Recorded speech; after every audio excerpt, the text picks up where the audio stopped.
কি করার ইচ্ছা আছে, মানে আমি ভবিষ্যতে এরকম করবো মায়ের লাগা ওটা করবো? ইচ্ছা আছে আমি একটা বাড়ি করবো,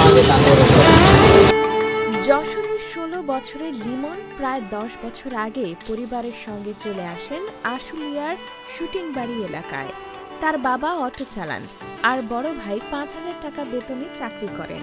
প্রতিদিন বাবাকে 900 টাকা কিস্তি দিতে হয়, তাই সংসারে অর্থকষ্ট লেগেই থাকে। দুই ভাইয়ের আয়ে কোনো রকমে চলে তাদের পরিবার। আব্বুর গাড়ির কিস্তি প্রতিদিন 900 টাকা, ঘরে 1 টাকাও দেন।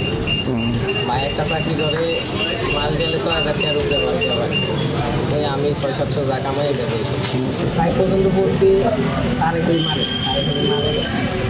আরেকদিন মাসে আমি লিমন আশুলিয়া সরকারি স্কুলে 5ম শ্রেণী পর্যন্ত পড়াশোনা করেন, কিন্তু শিক্ষক দ্বারা মারধরের শিকার হওয়ায় একদিন প্রতিবাদ করে শিক্ষকের মাথা ফাটিয়ে স্কুল ছেড়ে চলে আসেন।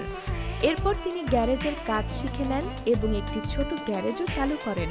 তবে আর্থিক অভাবে সেই গ্যারেজটি বিক্রি করে দিতে হয়।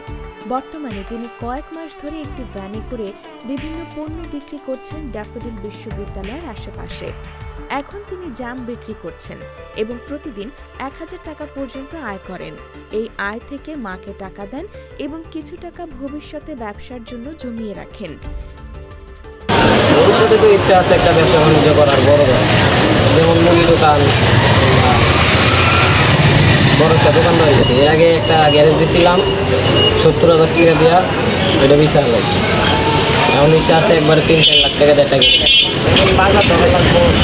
যেমন এখন কোরবানি গরুর হাত আছে, হাতের মধ্যে লিমনের স্বপ্ন একদিন বড় ব্যবসায়ী হওয়া, মুদি দোকান বা একটি বড় গ্যারেজ খুলে স্বাবলম্বী হওয়া। আর সবচেয়ে বড় স্বপ্ন মায়ের জন্য একটি পাকা বাড়ি বানানো, যেখানে তিনি নিরাপদে ও শান্তিতে থাকতে পারবেন।